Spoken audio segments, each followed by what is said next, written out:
Alright, here I have two speakers. These came out of an old CRT television, replaced them with new speakers. These speakers are kind of blown. They're very tinny. I think the spider's stiff on them. And we're going to blow them up. We're going to use 120 volts to blow them up. I got some water here in case something catches on fire. So let's go ahead and get started. Speaker number one. Here we go. 3, 2, 1.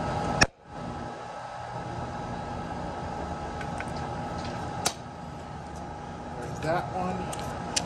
Didn't really do anything interesting.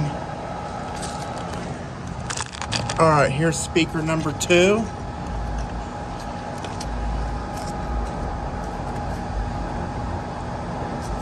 Three, 2, 1. That's it. Well, these speakers suck.